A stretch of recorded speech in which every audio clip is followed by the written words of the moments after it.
নমস্কাৰ সঞ্জিত টেক চেনেলটোলৈ আপোনালোক সকলোকে পুনৰবাৰ স্বাগতম জনাইছোঁ। আজি মই আপোনালোকক ক'ম আপোনালোকৰ কণ্টেণ্টত কোনো কপিৰাইট ক্লেইম নলগাকৈ কেনেদৰে বেকগ্ৰাউণ্ড মিউজিক ইউজ কৰিব।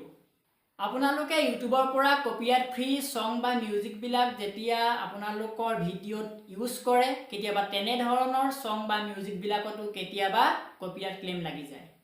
আচলতে আপোনালোকে যিটো চেনেলত কপিৰাইট ফ্ৰী সাৰ্চ কৰিছিল, কপিৰাইট ফ্ৰী ছং বা মিউজিক সাৰ্চ কৰিছিল, তেনেকুৱা ধৰণৰ চেনেলবিলাকে হয়তো কেতিয়াবা এনেই তেওঁলোকৰ ভিউজ বঢ়াবৰ কাৰণে কপিৰাইট ফ্ৰী বুলি লিখি থয়। কাৰণ তেনেদৰে যদি কপিৰাইট ফ্ৰী বুলি তেওঁলোকে থাম্বনেইল বনাই থয় বা টাইটেল লিখি থয়, তেতিয়াহ'লে তাত আমাৰ নিচিনা বহুজনেই তাত তেওঁলোকৰ সেই ভিডিঅ'বিলাক চাব, তাৰ পৰা তেওঁলোকৰ ভিডিঅ'বিলাক ডাউনলোড কৰিব আৰু নিজৰ কণ্টেণ্টত ইউজ কৰিব। গতিকে তেওঁলোকে এক্সট্ৰা সেইফালৰ পৰা ভিউজ পালে, প্লাছ কেতিয়াবা ভাল লাগিলে ছাবস্ক্ৰাইব কৰি গুচি আহোঁ, ময়ো কৰোঁ বা আপুনিও কৰে। ঠিক তেনেদৰে তেওঁলোকৰ চেনেলবিলাক গ্ৰ' হৈ আছে।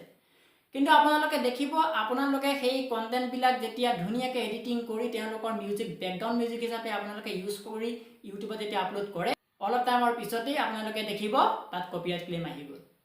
এনেদৰে আমি ইমান কষ্ট কৰি ভিডিঅ' বনোৱাৰ পাছতো যেতিয়া সৰু মিষ্টেক এটাৰ কাৰণে আমাৰ ভিডিঅ'বিলাকত কপিৰাইট ক্লেইম লাগি যায়, তেতিয়াহ'লে আমাৰ মনত বহুত দুখ লাগে, নহয় জানো? আজি মই আপোনালোকক ক'ম কেনেদৰে শুদ্ধ পদ্ধতিত কোনেও কপিৰাইট ক্লেইম দিব নোৱাৰাকৈ আপোনালোকে আপোনালোকৰ ভিডিঅ'বিলাকত বেকগ্ৰাউণ্ড মিউজিক হিচাপে ছঙেই হওক বা মিউজিকেই হওক আপোনালোকে ইউজ কৰিব পাৰিব।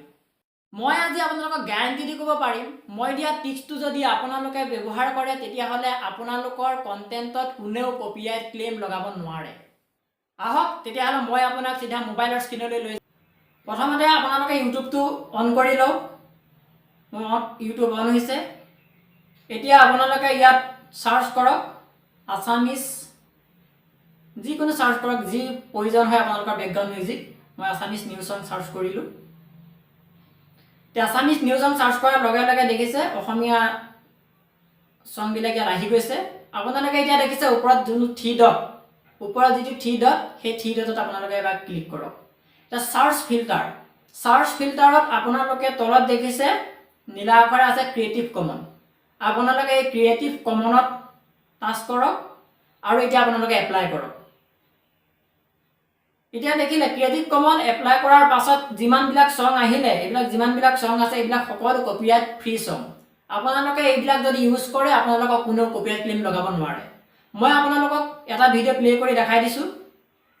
এইটো মোৰ ভিডিঅ'টো প্লে' হৈ আছে। এতিয়া চাওক, এই ভিডিঅ'টো আপোনালোকে ডেছক্ৰিপশ্যন চাওক, ডেছক্ৰিপশ্যনলৈ যাওক আৰু ডেছক্ৰিপশ্যনত গৈ আপোনালোকে লাইচেঞ্চখন চাওক।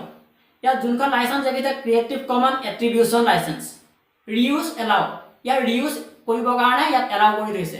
আপোনালোকে এনেকুৱা ধৰণৰ ভিডিঅ'বিলাক ইউজ কৰিব। মই ঠিক আৰু বেলেগ এটা ভিডিঅ' আপোনালোকক দেখুৱাই দিছোঁ। এইটো ভিডিঅ' চাওক আপোনালোকে। ঠিক একেধৰণে এইটো ভিডিঅ'টো আপোনালোকে ডেছক্ৰিপশ্যনত গৈ লাইচেঞ্চখন চাওক। ইয়াত দেখিছে ক্ৰিয়েটিভ কমন লাইচেঞ্চ। ঠিক এনেকুৱা ধৰণৰ ভিডিঅ'বিলাক আপোনালোকে ইউজ কৰক। এনেকুৱা ধৰণৰ ছংবিলাক আপোনালোকে বেকগ্ৰাউণ্ড মিউজিক হিচাপে ইউজ কৰক, আপোনালোকক কোনেও কপিৰাইট ক্লেইম লগাব নোৱাৰে। গতিকে আজি মোৰ এই ভিডিঅ'টো চাই কেনে পালে জনাবচোন। আজিলৈ আহোঁ, নমস্কাৰ।